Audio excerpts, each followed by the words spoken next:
Menunggu Dokter Dewi dulu ya. Mhm.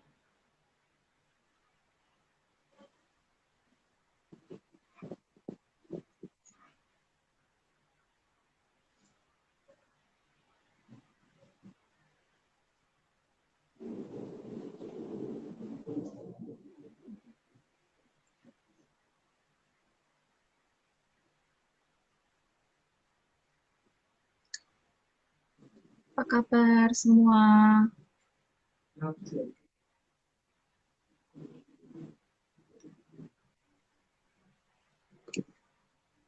Udah kelihatan.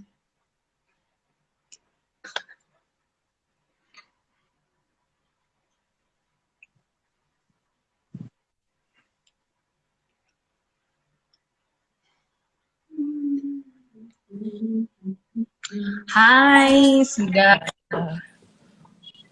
online. Ini Halo, udah jam 6 gimana? ya? Ini sudah jam 4 ya? Kita telat nggak sih? Telat berapa menit ya? Mulai deh. Hah? Belum mulai kayaknya. Tunggu. Ya, kelihatannya belum mulai. Oh. Mbak Sita di mana? Rumah sakit lah.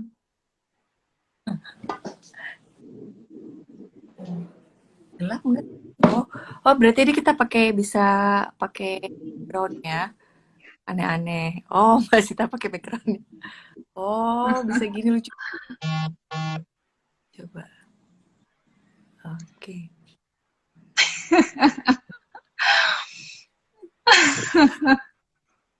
Aduh. Hmm. Mana yang normal ya? Ada yang normal nih backgroundnya. Udah lumayan nih yang join ya. Belum 20. Apa mau nunggu sebentar? Ya, bebas aku. Bentar dulu nih, Ya. backgroundnya nih kok aneh-aneh. Nunggu ya.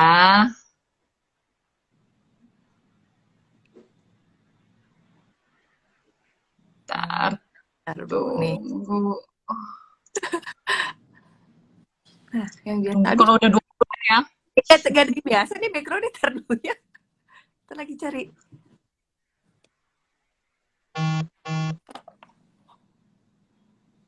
Ya, kok begini ya? Bentar ya. Nah, ini kayak agak normal dikit. Ya deh, nggak normal. Hmm. Ih, nggak usah filler. Ini mau matiin filternya gimana? Sudah enggak Bukan. apa-apa. Boleh deh ya, mulai ya. Udah telat berapa menit ya? Malah baru 5 menit. Ya, ntar ya. Nih, ntar ya. Dah. Udah biasa. Ada ini. Maaf. Sorry. Ya, Matiin. bolehlah Matiin dicoba-coba. filternya dulu deh. Oke, mulai ya. Dah. Udah 15, apa ditunggu sampai 20 yang nonton. Dah. Halo semua, pada sehat? Ntar hidupin lampu dulu ya. Gelap kayaknya. Ada Dokter Mevri, ada Dokter Ana, Dokter Denia. Halo. Tunggu kali ya, sampai 20-an kelihatan. Stabil di 15, 16 gitu ya. 5 menit lagi kali ya. Korupsi Keburu waktu. buka. Hah? Nanti keburu buka Ya, loh. oh iya, kita mau buka. Oke lah, mulai ya. Tuh udah 18. Yuk mulai yuk. Ayo. Ya, ya. Halo semua, Assalamualaikum warahmatullahi wabarakatuh. Salam sehat, mudah-mudahan yang lagi pada nonton ini sehat semua. Dokter Dewi udah sehat? Sehat insya Allah ya. Mudah-mudahan pandemi ini segera berakhir juga insya Allah. Yang pada puasa, selamat menjalankan puasa.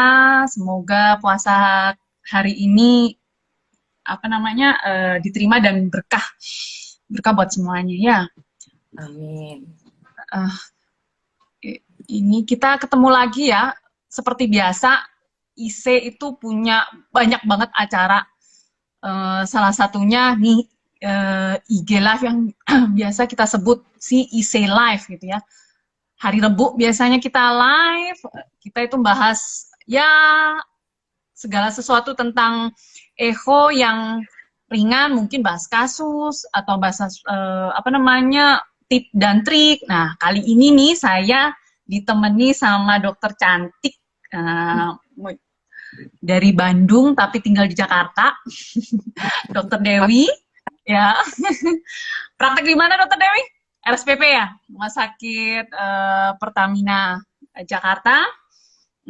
Kita kali ini bahas apa ya? Tentang akut pulmoner embolism ya? Iya. Judulnya ya apa sih sebenarnya di echo yang kita bisa maksimalin terkait emboli pulmonal ini, terutama sih akut apa namanya yang akut pulmonal emboli, yang kasus-kasus yang kondisi akut. Mungkin Dokter Dewi bisa share-share sedikit lah pembukaan apa gitu, sedikit Ya, teori buat lagi kita reminding ya, buat reminding ya namanya juga sharing kan ya, mungkin ada kasus atau apa yang bisa di-share buat teman-teman sahabat IC ini. Kita sebut mereka sahabat IC aja ya, biar ya, sedikit gaul. sahabat. Jadi kan Yuk, monggo. pandemi COVID ini akhir-akhir ini saya sih sering dapat konsul nih dari teman Hmm. terkait dengan komplikasi COVID. Itu ada nggak sih akut emboli paru? Gimana? Kita sendiri gimana tuh? Iya sama. Beberapa kali jadi kita sampai gini, kok jadi kayak tukang eho ya? Tapi enggak. Maksudnya kita dimintai tolong itu berarti kan eksistensi kita apa namanya ya? Dipercaya lah ya untuk paling tidak screening. Kenapa sih pasien ini tiba-tiba memburuk? Kenapa tiba-tiba desaturasi gitu kan? Ternyata ada perubahan EKG nih. Pasien memang keluhannya juga nggak spesifik kan? Kalau emboli paru kan sering mirip-mirip keluhan sakit jantung yang lain, apa sama Paru sakit paru-paru yang lain juga hampir sama toh. Sesak, nyeri dada yo kadang-kadang ada, kadang-kadang tidak, itu kan? Desaturasi ada, kadang-kadang juga tidak. Kalau nggak salah kan berapa persen sih yang kena emboli paru itu kalau kalau yang pasien-pasien COVID ini pernah tahu nggak? Iseng-iseng aku baca? belum baca sih ini. Aku mau bahas sih tentang akut emboli paru kebetulan, tapi baru dapat pasiennya nggak baru-baru banget sih ya, mungkin 6 bulan yang lalu. Tapi memang bukan ya hanya emboli paru biasa. Kita ngobrol-ngobrol ya setelah kita ini. Sok, sharing sok. Pulmonary emboli itu sebenarnya cukup sering ya, cukup sering dia menempati urutan ketiga dalam kejadian akut coronary syndrome. Jadi, Oh ya? lumayan sering ya. Lumayan. Juga kan berpotensi untuk terjadinya underdiagnosed dan undertreatment.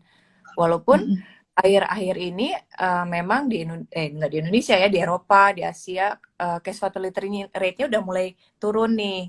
Karena kan kita udah tahu kan kita guideline kita semakin diperbarui, dimodifikasi terus. Mungkin karena dengan perbaikan dari itu, jadi terapi yang diberikan lebih efektif. Nah, ini mungkin kita kan sebagai orang kardiolog nih, khususnya sekarang di IC nih, makanya mungkin kita lagi mau bahas gini, kalau gitu peranan echo-nya ini gimana sih? Kenapa sih kita perlu echo nih pada pasien-pasien yang akut pulmonary? Ya benar-benar.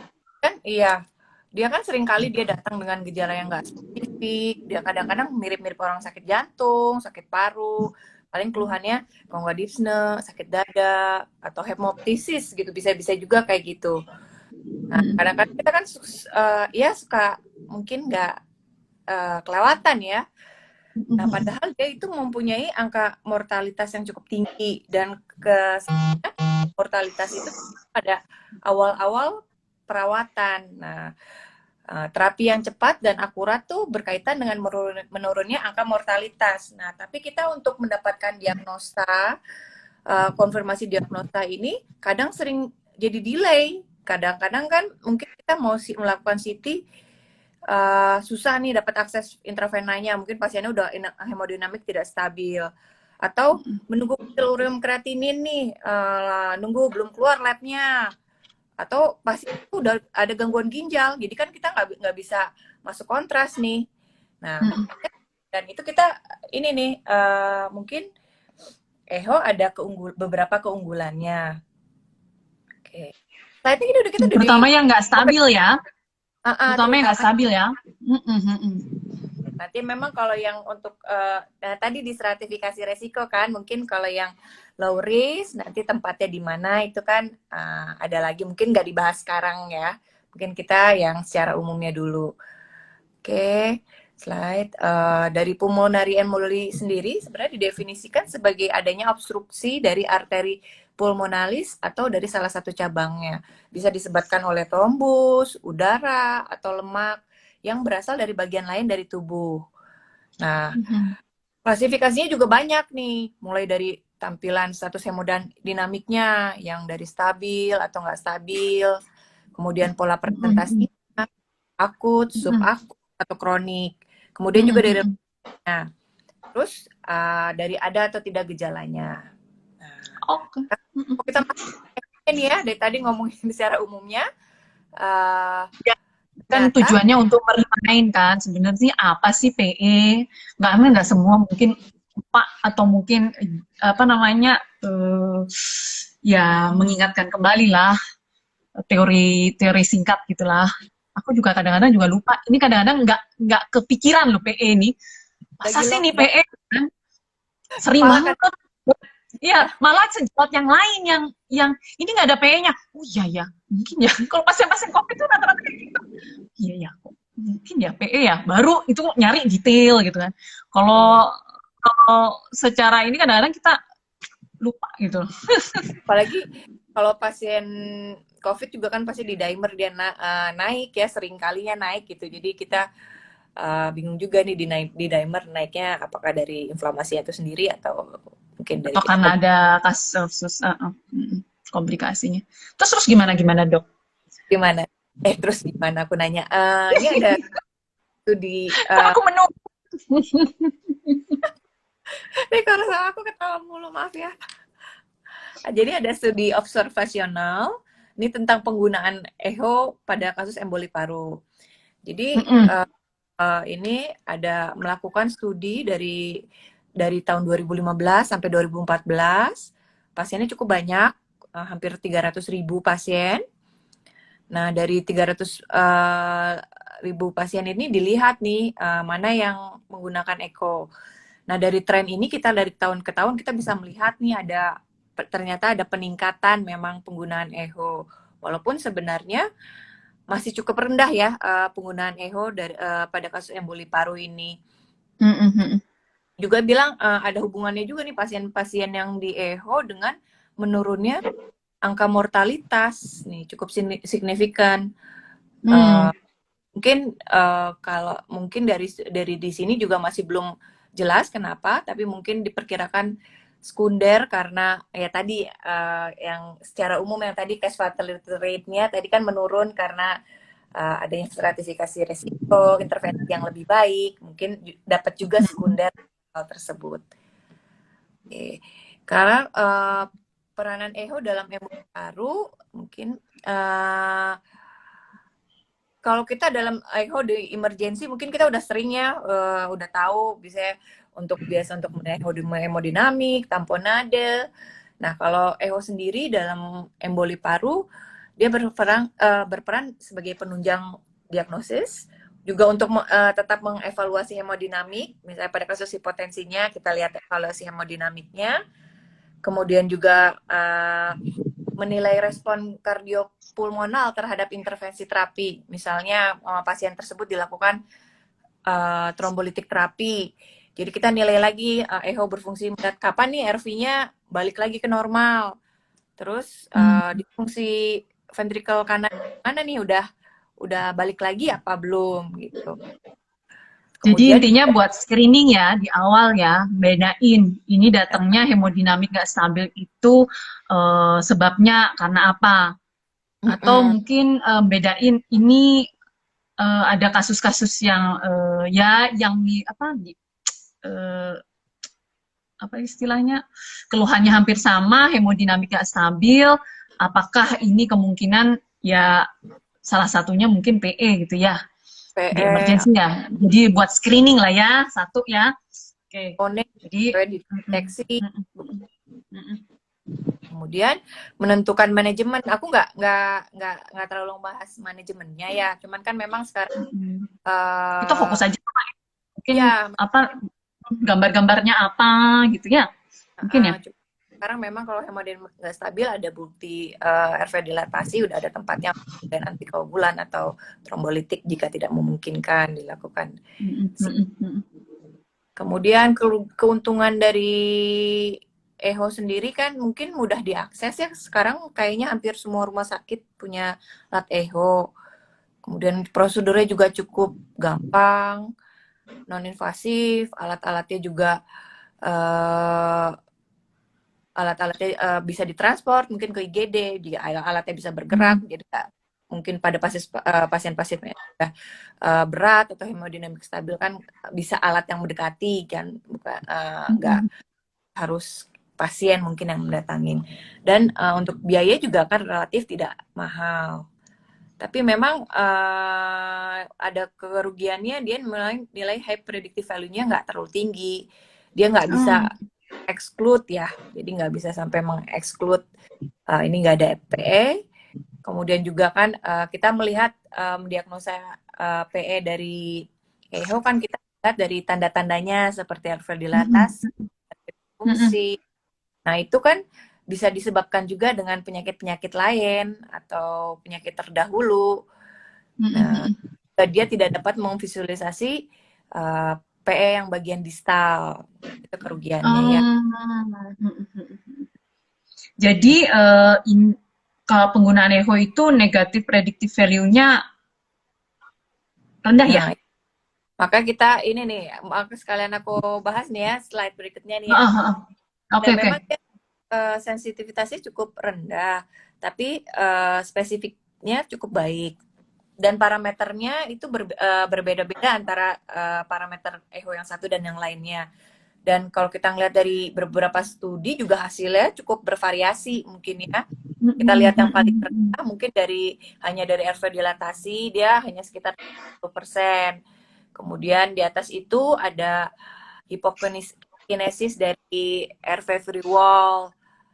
Itu sebanyak 91%. Di atasnya ada paradoxical septal movement 95%. Kemudian itu apanya? Spesifitasnya? Spesifitasnya oke. Cukup besar 97%.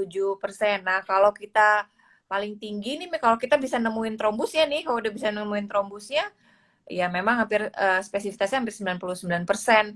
Tapi ya walaupun trombusnya di mana maksudnya? Trombus di ruangan apa?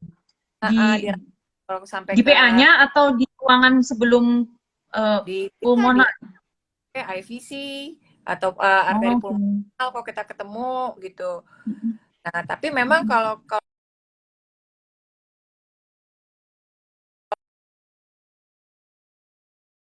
paling dari sekian kasus tuh hanya sekitar di bawah 10%, ada yang bilang 10%, memang nggak sering gitu ya. Jadi kalau kebagian untung juga dapat gitu, nggak sering.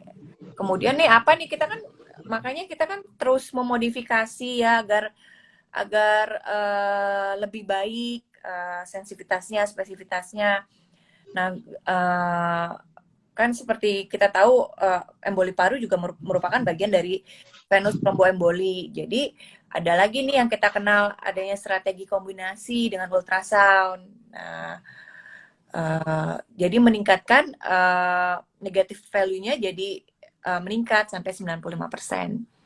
Oh, jadi kalau umpamanya dari EHO kelihatan tapi nggak banyak tanda-tanda yang muncul, namun waktu kita tambahkan dengan pemeriksaan misalnya vascular Doppler, ketemu DVT atau mungkin spontaneous echo contrast yang cukup padat gitu ya, atau di IVC kita juga menemukan spontaneous echo contrast yang cukup padat, mungkin menaikkan probabilitasnya ya Sehingga apakah bisa langsung dilakukan terapi atau enggak kan ya? Maksudnya seperti itu toh? Betul. Oke, oke. Oke, Get it. ya ini ya. Ada Ini. gambar-gambarnya nggak sih? Ayolah gambar-gambarnya di-share. Bisa gambar apa nih dari tadi? Ya, ya bentuknya apa aja yang dicari gitu Oh, di bentuk-bentuknya. Evo. Sabar, Bu, sabar. Aku Oh, udah kepingin tawa aja gua. imagine kalau usah dibahas ya, banyak kan, misal dari CT pulmonary angiography, scintigraphy, pulmonary angiography, ya masing-masing lah ada kelebihan dan kekurangannya. Nah, kita sekarang sebelum kita membahas tentang temuan echo pada emboli paru, kita kenalan dulu lah sama si RV-nya ini gimana sih sebenarnya RV. Karena kan RV kan seringkali kita masih dibilang sebagai forgotten ventricle ya katanya. Ah iya bener. Pernah juga kan apa di webinarnya Echo ya? Ya. Kalau kepingin teman-teman tahu nih apa isinya tentang ventricle kanan, belum sempat kemarin ngikut.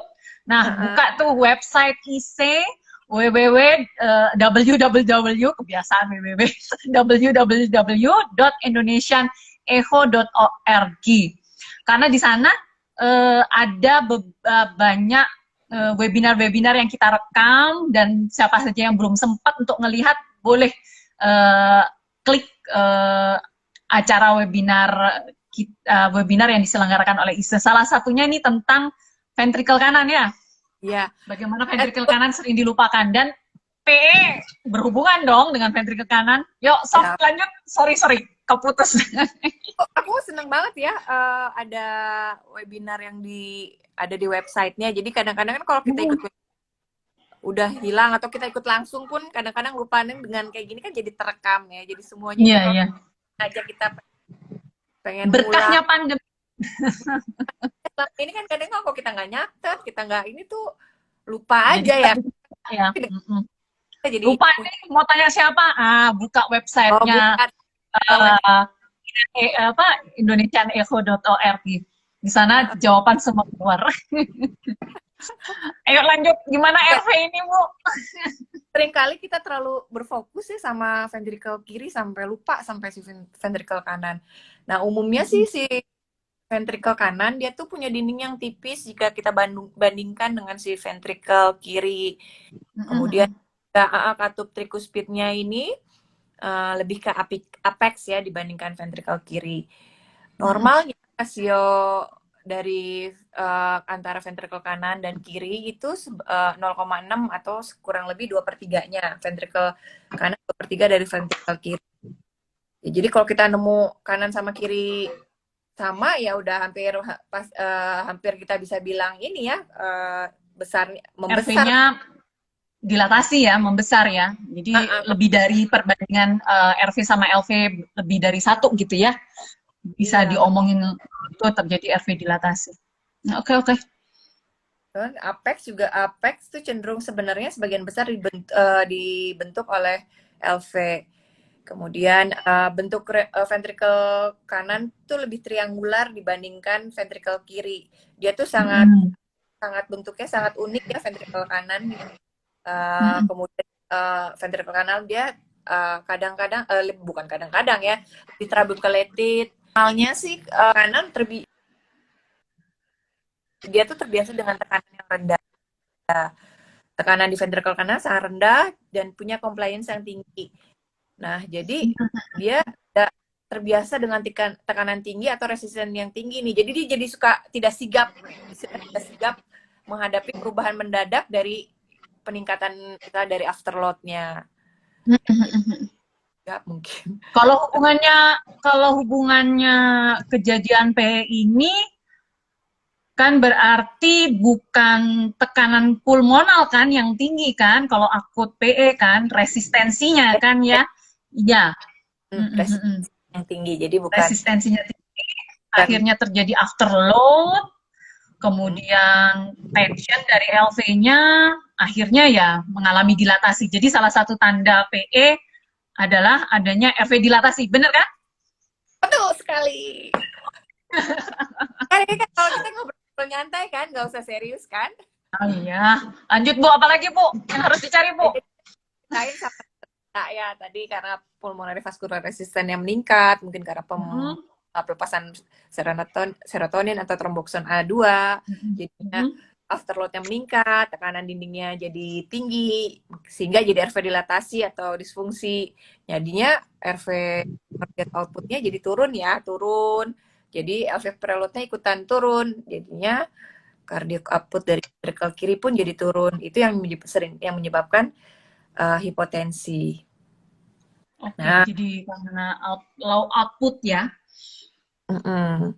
ini dari nih yang ventrikel kanannya. kita minta nih dari tadi, temuan apa aja sih yang Nah, iya, pengen. bener. Apa aja selain RV yang dilatasi akibat akut PE?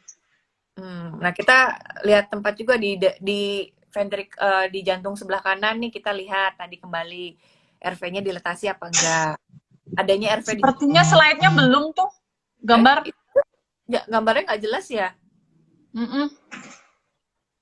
Ada gambar bergerak nggak? Nggak ada ya? Nanti akan ada. Tadi belum nih, Oke, memang oke. masih sebelumnya.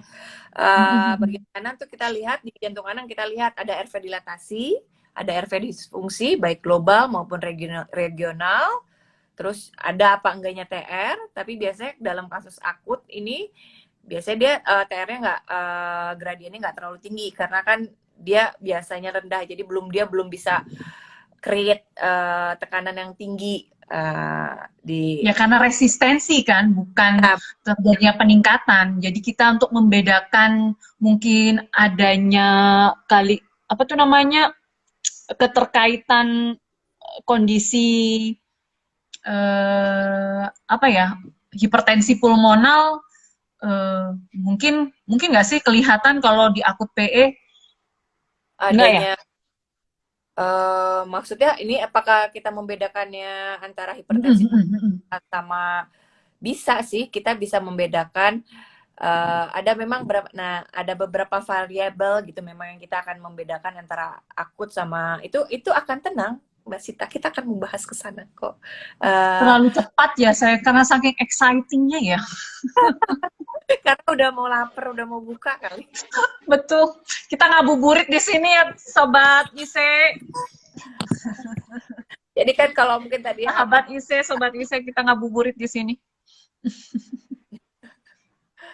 jadi kan kalau pada saat akut mungkin kan dia karena terbiasa rendah, jadi cepat terjadi RV dilatasi sama RV disfungsi. Nah, kalau pada yang kronis, dia kan tekanannya naiknya secara gradual. Jadi tuh si RV-nya masih bisa adaptasi. Nah, kan itu yang bisa nanti kita bahas deh ya. Kita kembali lagi, temuannya belum selesai nih temuannya. Tadi temuannya Eko ya, tadi di TE ada, terus di jantung kanan ada di penurunan dari RV fractional area change. Nah, di kiri tetap kiri bukan berarti kita nggak perhatikan ya, jantung kiri tetap kita lihat dia kadang-kadang dapat LV yang hiperdinamik. Terus karena tadi dia preloadnya kurang, jadi kadang kita bisa menjumpai adanya LV yang empty, LV yang kosong karena tadi ya kurangnya preloadnya tadi. Pitching wall kali ya maksudnya ya. Nah, juga karena kosong.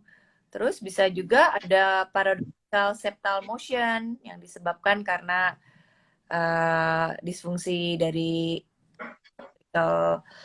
kanannya. Jadi bentuknya kayak di shape gitu ya jadinya ya. Karena overloadnya bisa juga ke sana. Kemudian kita juga harus melihat di pembuluh darahnya ada nggak pulmonary artery dilatasi. Jadi tetap kita evaluasinya juga ya, PA-nya ada apa enggak.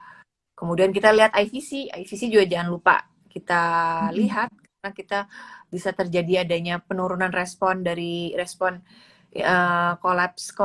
kolapsibilitas dari si IVC-nya tadi. Nah, tanda-tandanya di mana aja nih kita harus nyari nih gambar nih. Kalau untuk ini kan kita fokus ke kanan ya. Nih, ini kita lihat nih ada gambar 3 sama gambar 4. Itu di angka 3 sama angka 4. Oke. Ya, interkostal 3 Tempatnya dan kita nyari long axis. parasternal long axis ya. Oke. Dari parasternal long axis kan nanti kita bisa evaluasi kalau ada RV dilatasi juga buat mengukur diameter RV. Kemudian kita marker kalau kita arahkan ke lengan kiri, kita bisa melihat short axis view. Nah, short axis view. Kemudian kalau di gambar 5, propnya berada di infralateral dari nipple, kita bisa melihat pandangan apical four chamber. Nah, di situ juga sama, bisa mengukur diameter dari si ventricle kanan, atau mungkin jika jadinya tricuspid regurgitasi, kita fokuskan di RV-nya mungkin. Kemudian di bawah proksesus piodeus tuh yang nomor 1 sama 2 ya. Nomor 2 subcostal IVC. Kemudian kalau kita propnya kita rotasikan 90 derajat dari IVC view, kita bisa melihat subcostal four chamber di situ. Subcostal four chamber, oke. Itu kita bisa lihat. Oke. Tadi ini gambar-gambarnya tadi ya. Ini parasternal long axis untuk melihat pembesaran dari ventrikel kanan. Ini gambar yang pertama ya. Kemudian gambar B itu ada kita sama melihat dilatasi RV kita melihat dari basa rasio RV jika di atas 1 udah kita bilang dilatasi. Terus bisa juga di sini kita juga melihat adanya mecanal sign. Nah, di sini kita carinya, kita nyari mecanal sign, kita lihat di apikalnya. Kemudian mungkin nggak semua orang kali istilah mecanal sign itu apa, boleh nggak dijelasin? Boleh. Apa sih, kenapa sih yang kayak seperti apa sih mecanal sign itu? Tadi kan udah ya tandanya RV dilatasi kan, terutama mau kita lihat dari parasternal long axis, mau kita lihat dari apa namanya apical four chamber untuk melihat pembesaran dari ventrikel kanan, kemudian dari short axis untuk melihat si ukuran pulmonal arteria. Kalau apa dilatasi ya itu salah satu tandanya. Kemudian yang kedua kita katanya mau lihat tricuspid regurgitasi ya, itu bisa lihat dari apical four chamber. Terus sekarang tentang mecanal sign. Nah, ini mecanal sign ini sering saya dengar, tapi sebenarnya apa sih? Kenapa bisa terjadi mecanal sign dan bentuknya seperti apa? Jadi, pasti sobat IC mungkin lupa-lupa ingat, jadi kita ngingetin gitu loh, Bu Dokter. Mohon pencerahannya. Mecanal ya. Jadi ini yang salah satu yang cukup khas ya, adanya regional disfungsi dari RV, ditandainya adanya dari akinetik atau hiperkinetik dari mid RV free wall, bulging, tapi di akhirnya dia bisa normal atau bahkan bisa hiperkinetik. Kita ngelihatnya lewat mana? Bisa lihat apical four chamber cukup? Apikal bisa, dari subcostal juga bisa. Oke. Biasanya kalau subcostal, kenapa harus dari subcostal juga sih? Emang kalau dari apical four chamber gambarnya nggak jelas gitu ya? Harus dibandingkan dengan subcostal? Kasihin aja mungkin Mbak Sita yang mana yang kira-kira lebih itu. Kan kita lihat cari aja yang kira-kira nggak for certaining. Kita cari-cari deh kayaknya menurut. Tadi nanya kenapa terjadinya mecanal sign nih? Bisa mengerti, ini kan kita dari ngomong mecanal, tapi kita nggak tahu nih, sering denger nih mecanal sign, tapi kita nggak tahu kenapa sih bisa sampai kayak gitu. Jadi kan pada akut pulmonary emboli itu ada terjadi peningkatan overload yang mendadak pada ventricle kanan, sehingga menyebabkan wall stress-nya jadi meningkat, sehingga si ventricle kiri itu menjadi mechanical stun. Dan karena tadi udah kita ngomongnya RV kan mempunyai bentuk yang kompleks, jadi distribusi stresnya itu nggak sama. Jadi RV nggak sama ya tadi karena bentuknya yang kompleks yang unik itu. Jadi RV free wall jadi bulging sehingga terjadi iskemi yang terlokalisir pada free wall akibat tadi peningkatan wall stressnya tadi. Nah, kenapa nih bagian dari apical RV tidak terekspos dari stres ini? karena lokasinya yang berdekatan dengan LV. Jadi si apical Hmm. ini tertarik dengan apexnya LV. Jadi tadi kan kita udah tahu, udah dibahas ya, LV kan kadang-kadang jadi hiperkinetik karena takikardi. Jadi dia karena hiperkinetik, jadi ikut narik apexnya dari si ventricle kanan. Ya pada Begitu. dasarnya mungkin kalau saya simpulkan karena overload, pressure yang mendadak, juga Wah, dari apa namanya sifat RV sendiri yang sangat kompleks ya, bentuknya juga sifatnya yang sangat kompleks sehingga mungkin tekanan yang overload itu hanya berdampak pada sisi-sisi tertentu, sedangkan sisi yang bisa dipengaruhi oleh si LV dia beraktivitas lebih kelihatan, sedangkan yang tidak dia cenderung diam gitu kan ya, atau mungkin apa sampai nggak gerak sama sekali ya, akinetik atau hipokinetik aja yang free ball itu. akinetik seringnya Hmm. Berarti gerakan si up. Jadi kalau boleh diperjelas, jadi mekonal sign itu gerakan apek yang cenderung hiperkinetik akibat dipengaruhi oleh aktivitas LV ya. Dan si dinding free wall yang melemah akibat overload ya. karena Oh. last wall last wall. Oke, Ada gitu. gambarnya nggak? Ada dong. Mau yang Wow. gambar, mau yang apa nih? Tadi kita Yang bergerak dong. ada, mau yang bergerak apa ini ya? Tadi kita baru sini ini. Biar Oke. tambah jelas nih. Itu Oke. kan hayalan saya nih, Ya nanti menerima penjelasan. tadi kan kita ini, tadi kan nanti kita ada gambar bergeraknya. Tadi pokoknya udah dibahas ya. Di IVC Mm-mm. kita trombus atau ada yang dilatasi menurut Mm-mm. variasi respirasi, terus di RV cari trombus, dilatasi, disfungsi mekonal, Mm-mm. kemudian gambar gerak ya, gambar gerak, gambar gerak, gambar gerak. Oke, tapi gambar geraknya nanti kita akan membahas kasus nih Mbak.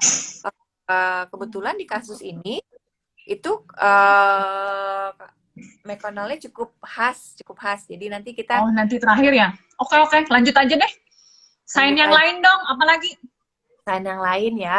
Tadi Sabar ya, Sobat IC, gambarnya terakhir. gambarnya terakhir.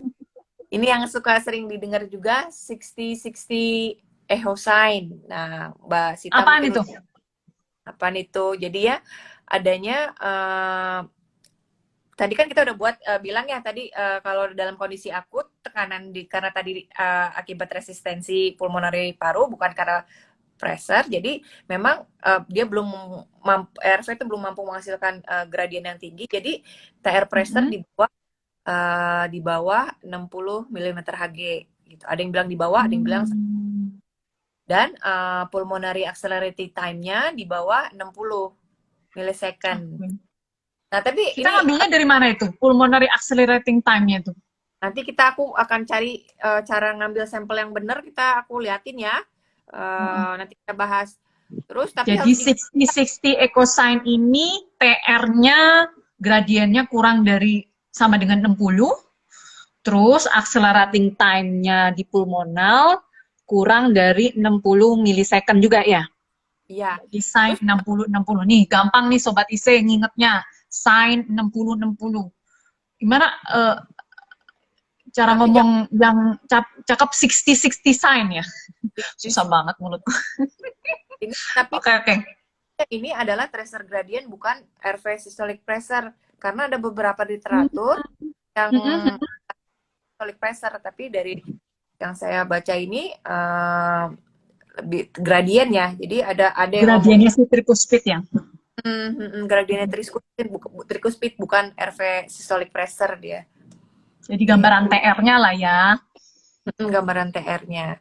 Nah, ini kan kita karena tadi udah tahu nih harus 60 ya.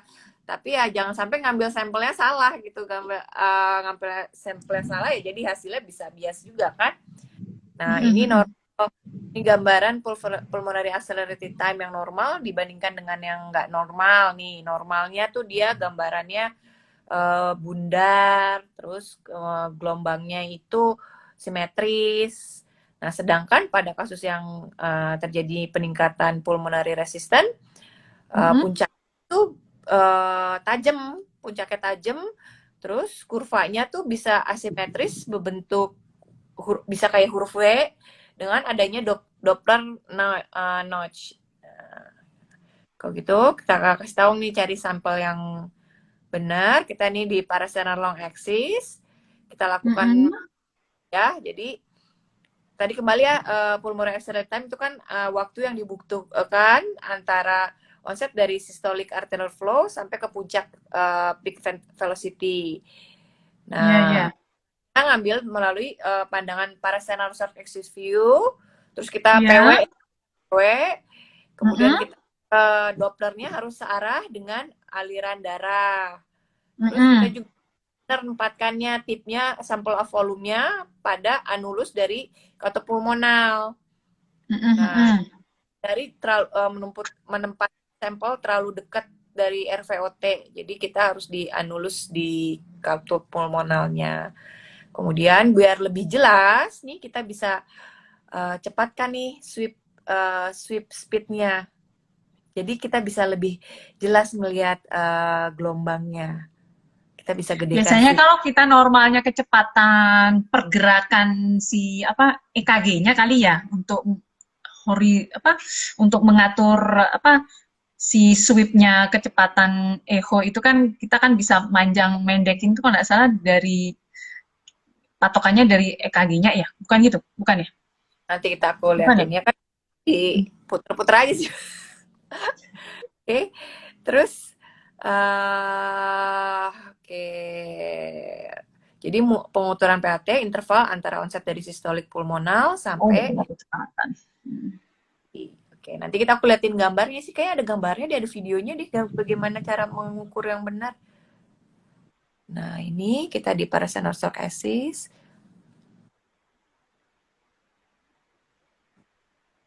Di slide ya, di slide ke arah superior sampai ketemu satu aortanya. Nah, kita taruh kursornya, kita tempatkan di tadi katup anulus katup pulmonal. Nah, ini agak lambat. Itu PW. Kita dapat. Diletakkan di tadi anulus ya? Anus katup pulmonal. Anulus katup pulmonal. Nggak boleh ada jarak nggak? Atau memang tepat di anulus? Atau lebih ke arah RVOT itu? Nggak ya? Tepat di anulusnya ya? Tepat di anulusnya, jangan hindari ke arah terlalu dekat dengan RVOT itu jangan hindari. Oke. Untuk biar lebih jelas lagi nih kita ngelihat puncaknya atau ada kurva yang bentuk W-nya itu kita itu. Nah, ini yang kita hasil Dopplernya kita buat perlambat maksudnya ya. Baru ya. Sehingga puncaknya lebih kelihatan, terus kita bikin ngukur time-nya lebih pas gitu kan kemiringannya ya. Oke. Terus yang paling bagus memang untuk mengevaluasi PE ini dari parasternal short axis sama apical four chamber, tapi jangan sampai kita lupa ngambil yang view yang lainnya, tetap harus kita ambil ya.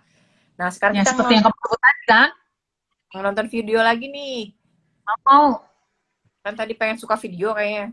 Nah, ini gambar. Kan kita orang visual. Ini kita bisa klik ke kanan yang dilatasi ini cukup besar ya. Kemudian si ventricle kirinya itu kayak terdorong ya. Jadi empty, kosong, terus hiperkinetik. Jadi ini mungkin tadi yang dibilang ya sama Mbak Sita ya. Nih lihat ventricle kiri terdorong. Ya, anus tricuspid speednya juga besar. Terus kita di sini masih lihat ya dinding-dindingnya, kita perhatikan ya dinding-dindingnya ini tipis ya. Jadi itu mungkin nanti membedakan sama yang kronik juga harus kita evaluasi dindingnya ini tebal atau tipis ya. Kalau udah kronik kan dia karena ada waktu adaptasi jadi bisa terjadi remodeling, bisa jadi tebal kan. Ini berikutnya mana ya? Ini yang flattening si septal, salah satu tanda juga kan? Katamu tadi.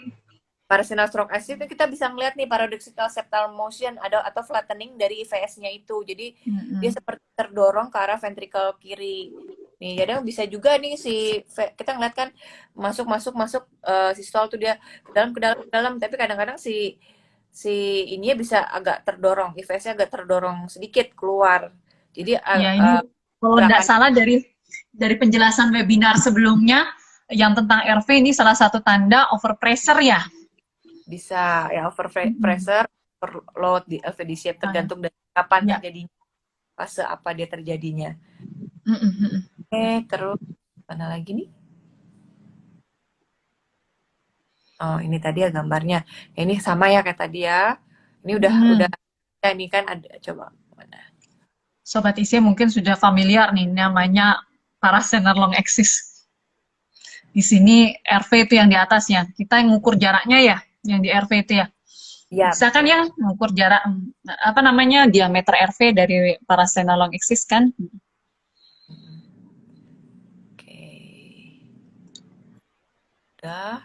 Jika Ini tampak dilatasi ya, ventricle kanannya tuh tampak gede ya, sampai hampir sama atau lebih besar mungkin ya kalau kita lihat gambarnya ini. jauh lebih besar dari RV. Ini ada mekonalnya nggak sih? Yang seperti kamu jelasin tadi? Ada nih yang, oh iya Mbak. Nah, nih di apikalnya itu kan tampak dia normal, sedangkan di sininya kontraktilitasnya kurang ya di free wall-nya, tapi di apikalnya dia cukup baik tuh kontraktilitasnya. Nih, tuh. Lumayan kelihatan gitu ya. Lumayan kelihatan ya, lumayan jelas ya. Kasus kita juga, yang kasus kita mau bahas itu juga cukup kelihatan, cuman oke, ya ini jadi di view ini kita bisa melihat mekonal, adanya dilatasi, ini kelihatan. Oh, kalau ini kelihatan LV-nya hiperdinamik, ada paradoxical septal motion, LV-nya M ya. Ini gambar ini. Ada lagi. Nah, ini mungkin untuk kita juga jangan lupa kan kita tadi 60 harusnya menilai dari katup tricuspidnya juga kan nanti di sini. Ini view apa nih Dokter Sita? Kok kelihatan? Agak jelas. Nah, kalau ini pulmonary artery ya, tadi di parasinal short axis kita agak sedikit tilting. Ini fokus ya ke pulmonal ya? Jadi agak sampai si LA-nya nggak kelihatan, kayak kita tilting sampai LA-nya nggak kelihatan, jadi fokus ke arah arteri pulmoner. Nih ada echodens ya, itu bayangan echodens, tampak trombus tuh, ya bergerak-gerak mobile ya, tampak bayangan echodens mobile nih. Nih gambar. Nih ya, kita lebih jelas, kita bisa mengecilkan regio nih. Ini kita bisa kecilkan agar bisa lihat lebih jelas. Jadi kita harus memang untuk ini harus teliti dan rajin-rajin ya. Jadi kita makin besar makin nggak fokus, makin kecil kan makin fokus. Ini kurang 10 menit Sobat IC, sahabat IC kalau mau bertanya nih sama dokter cantik kami, monggo loh dibuka kesempatan sambil nunggu terus aja videonya dong. Mana lagi mungkin yang bisa menjelaskan. Gambar ini agak tebel ya, agak tebel ventricle. Ini udah pada kasus kronik mungkin ya. Kita lihat ventricle kan lebih tebal dibandingkan ventricle kiri kayaknya kita lihat ini. Ada RA, LA, RA. Terus ini intra aneurisma, kayaknya ada ini aneurisma septal intra apa sih Mbak? IAS itu. Aneurisma interatrial septum. IAS. Itu salah satu predisposisi juga kalau nggak salah ya? Iya. Coba resiko untuk emboli. Kita cepetin gambarnya, mana lagi nih gambarnya? Oh, ini tadi ya kita IVC ya, kita kelihatan IVC-nya tuh gede kan, tadi lebih dari 2 ya kalau kita ngitung tadi dilihat. Ini juga IVC 2,1. Dilatasi dan tidak berubah dengan ini ya, tidak berubah dengan kurang kolapsibilitasnya berkurang ya terhadap respirasi. Jadi udah ada berapa tanda tadi? RV-nya gede, meconal sign, 60-60 sign, kemudian IVC yang kolabilitasnya berkurang, kemudian ukuran PA yang juga membesar. Terus ini tapak trombus ya. Tombro, ekodance. Jadi pokoknya Hmm. kalau mau fokus ke sana itu kita tilting ke arah superior sampai LA-nya nggak kelihatan. Nah, jadi kita Mm-mm. lihat ini percabangan antara LPA sama RPA. Jadi sobat, mungkin kalau ya nggak selalu ya kita screening ya Pak kalau pasiennya stabil ya, terutama pasien yang instabil kan ya kita Ya, curiga kemungkinan adanya moderate emboli pulmonal. Mm-mm. moderate to Mm-mm. high. Mungkin kalau yang low masih belum terlalu dianjurkan, apa ya, masih Mm-mm. ya masih belum terlalu kalau yang low risk. Nggak mungkin kan kita orang nggak ada keluhan kita cari-cari ini ada emboli pulmonalnya nggak?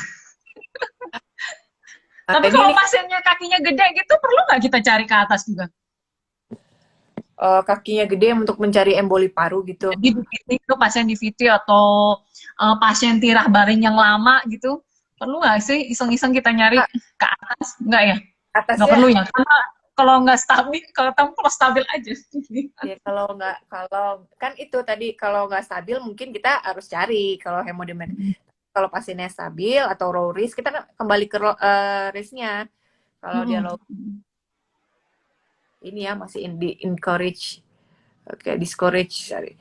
Ini kasusnya nih Mbak, kita mau bahas Oke, kasus oke. ini. Oke, ini ada wanita nih 70 tahun datang dengan keluhan sesak, batuk, nyeri dada selama seminggu yang Mm-mm. berat. Kemudian Mm-mm. dia nih ada riwayat uh, knee replacement juga kayaknya kalau nggak salah ada riwayat fracture humerus juga. Tapi yang saya pasti sih kalau nggak salah knee replacement dia, total knee replacement. Ini awalnya tuh dia dirawat dari TS paru dengan diagnosa pleuropneumonia. Kemudian selama perawatan pasien ini mengalami cardiac arrest. Dari Hmm. arrest ya. Kemudian dari pemeriksaan fisik kita dapatkan rongki di kedua lapang paru dan adanya bunyi jantung normal. Dari Mm-mm. lab kita dapat peningkatan troponin T, HS-TROP dan juga NT-proBNP T.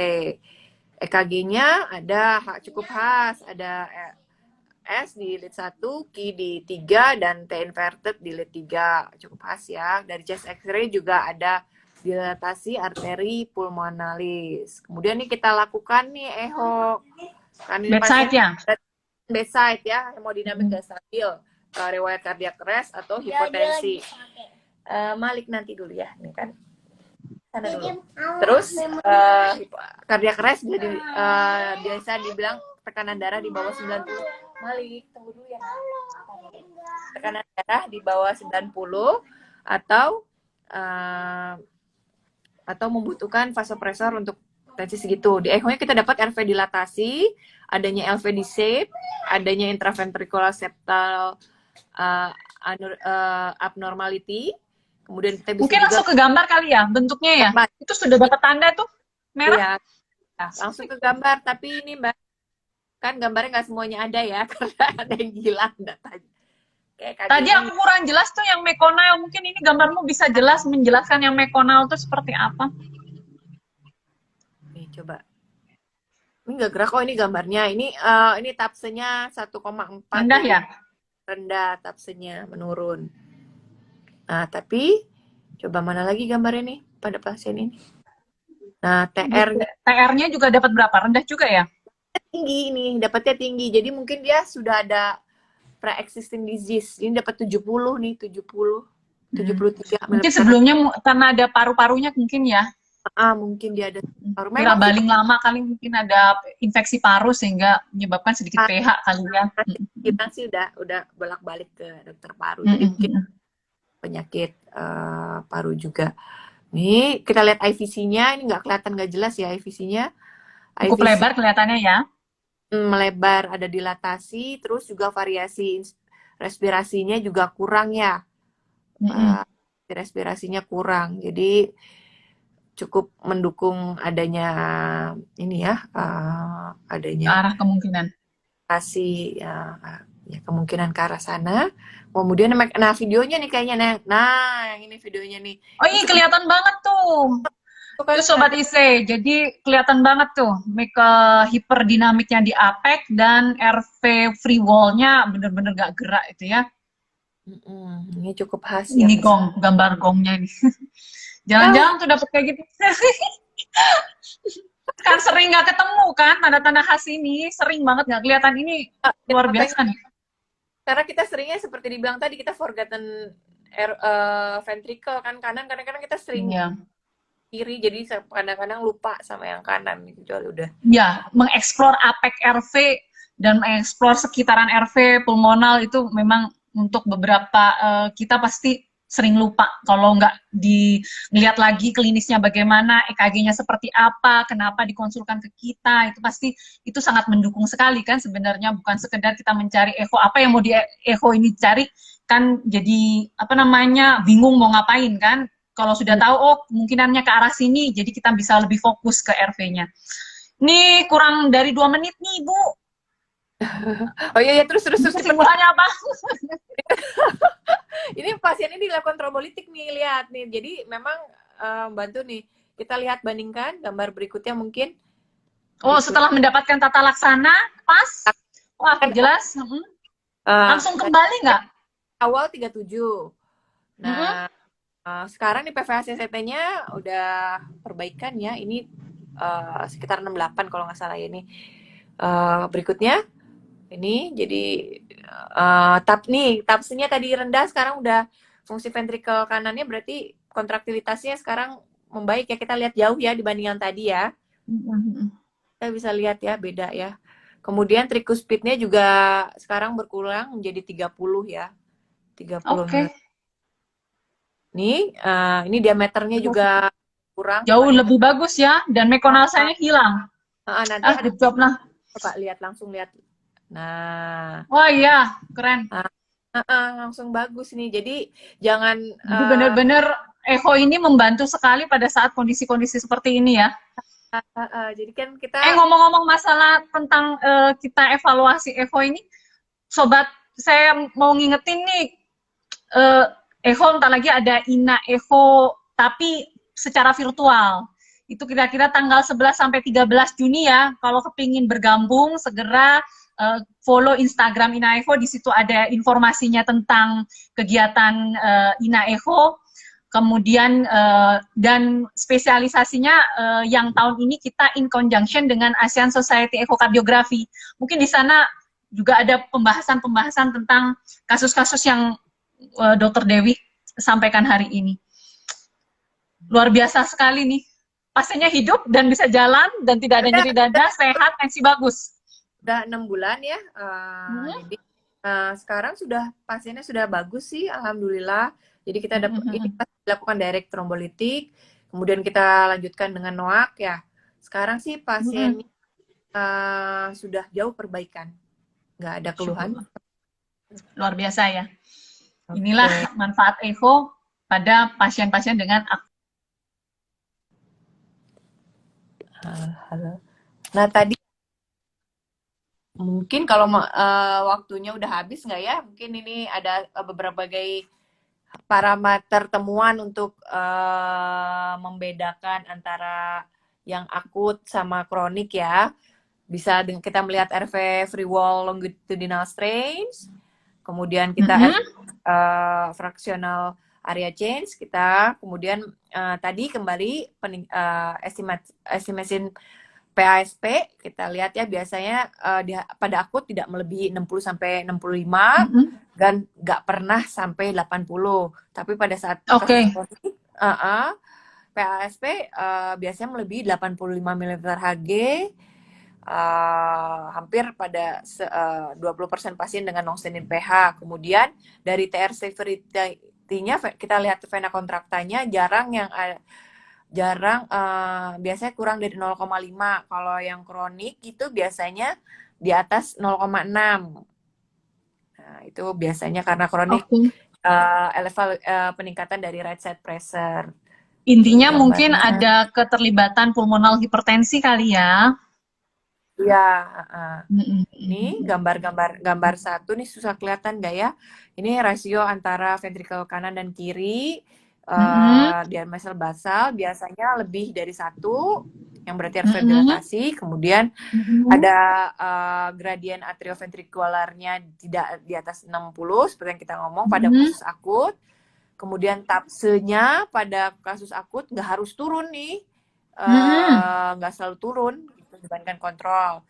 Kemudian ada bisa terjadi penurunan RV longitudinal strain, yang gambar keempat ini. Oke.